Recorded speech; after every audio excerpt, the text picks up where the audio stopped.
حضرت شیخ الحدیث مولانا زکریا رحمۃ اللہ نے ایک بڑا خوبصورت واقعہ لکھا ہے.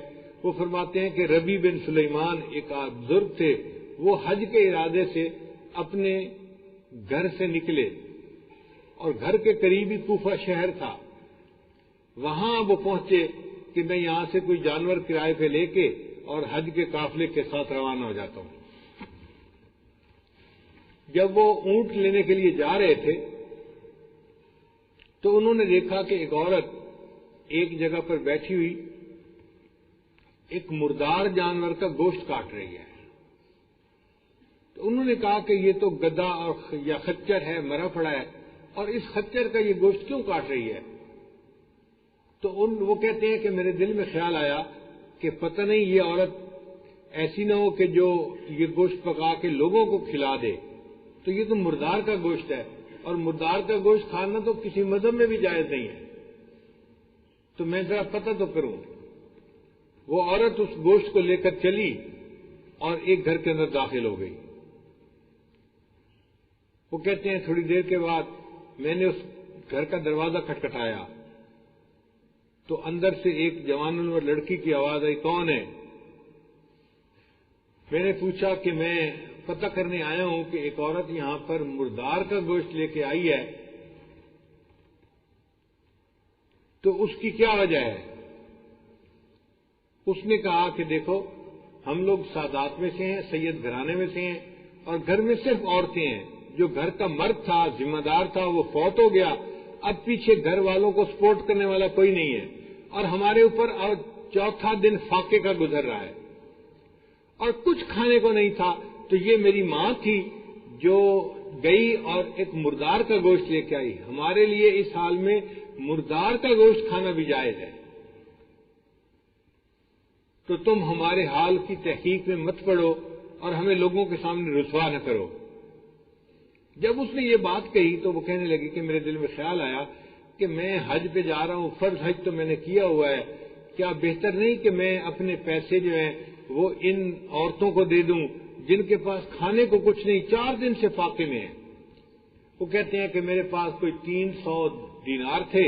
میں نے اس لڑکی کو پکڑا دیے اور کہا کہ یہ میری طرف سے تمہارے لیے ہیں، تم اس سے حلال کھانا کھاؤ اور اللہ تعالیٰ تمہیں حلال میں برکت عطا فرمائے.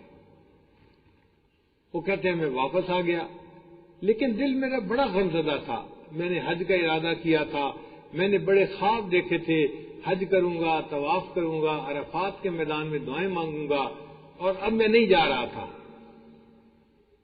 خیر کئی دفعہ تو اس بات کو یاد کر کے میری آنکھوں میں آنسو آ جاتے کہ میرا حج اس سال مس ہو گیا. وہ کہتے ہیں کہ جب حج مکمل ہو گیا تو حاجیوں کے قافلے واپس آنے لگ گئے. تو میرے دل میں خیال آیا بھئی جو لوگ حج کر کے واپس آئے ہیں کم از کم میں جا کے ان کو تو مبارکباد دے دوں. تو میں جس قافلے کو جا کے ملا، السلام علیکم، وعلیکم السلام، اللہ آپ کا حج قبول کرے. وہ کہ جی اللہ آپ کا بھی حج قبول کرے. میں کہوں میں نے تو حج نہیں کیا. وہ کہ سبحان اللہ کیا بہانے کرتے ہو، فلاں جگہ مینا میں آپ سے میری ملاقات ہوئی، اس جگہ عرفات میں ملاقات ہوئی، اس جگہ رمی جمعار کے موقع پہ آپ سے ملاقات ہوئی، اور اب آپ کہتے ہیں میں حج پہ نہیں گیا. اللہ ہماری حج قبول کرے تو آپ کی بھی حج قبول کرے. پھر میں دوسرے قافلے کے پاس گیا، وہاں بھی یہی ہوا. کہتے کہ کئی قافلوں کے پاس میں گیا، سب نے کہا کہ تو ہم نے تو آپ کو حج میں دیکھا ہے. پھر کوفہ کے لوگ واپس آئے جو شہر کے تھے میرے، میں نے ان کو مبارکباد دی تو انہوں نے بھی مجھے مبارکباد دی، اللہ آپ کا بھی حج قبول کر لے. میں نے کہا بھائی میں تو حج پہ نہیں گیا. ان کا یار کوئی کرنے والی بات ہے، آپ حرم سے نکلتے ہوئے مجھے نہیں ملے تھے. دوسرے نے کہا آپ فلاں جگہ پہ مجھے نہیں ملے تھے. تیسرے نے کہا مجھے نہیں ملے تھے. پھر ایک بندہ آ گیا اور اس نے آ کے مجھے ایک تھیلا دیا. اس نے کہا بھئی آپ نے مجھے مینا میں تھیلا پکڑایا تھا کہ یہ تھیلا رکھ لو، میں آپ سے لے لوں گا. پھر اس کے بعد آپ ملے ہی نہیں تو میاں اپنا تھیلا واپس لے لو. کہتے میں حیران کہ میں نے تو تھیلا نہیں دیا تھا، حج پہ بھی نہیں گیا. تھیلا میں لے کے آ گیا اور میں آ کے بڑا غمزدہ تھا اور میں آ کے سو گیا. حیران بھی بڑا تھا لوگ کیسے مجھے حج کی مبارکباد دیتے ہیں. کہتے ہیں جب میں خواب میں سویا تو مجھے خواب میں نبی علیہ السلام کی زیارت نصیب ہوئی. اللہ کے حبیب صلی اللہ علیہ وسلم نے فرمایا کہ تم نے میری اولاد میں سے کچھ خواتین تھیں جن کے اوپر رحم کیا اور اپنے حج کا خرچہ ان کو دے دیا، تو میں نے اللہ کے حضور دعا کی تھی اللہ اس کی طرف سے ایک فرشتے کو حج کے لیے قیامت تک کے لیے متعین فرما دے۔ اب اس فرشتے نے تیری طرف سے حج کیا تھا، جو لوگ کہتے ہیں انہوں نے تمہیں دیکھا تو انہوں نے غلط نہیں دیکھا، وہ بالکل تمہاری ہم شکل فرشتہ تھا جس نے حج کیا، اور وہ قیامت تک حج کرتا رہے گا تمہاری طرف سے۔ اور تم کیوں نہیں مانتے کہ تم نے حج کیا؟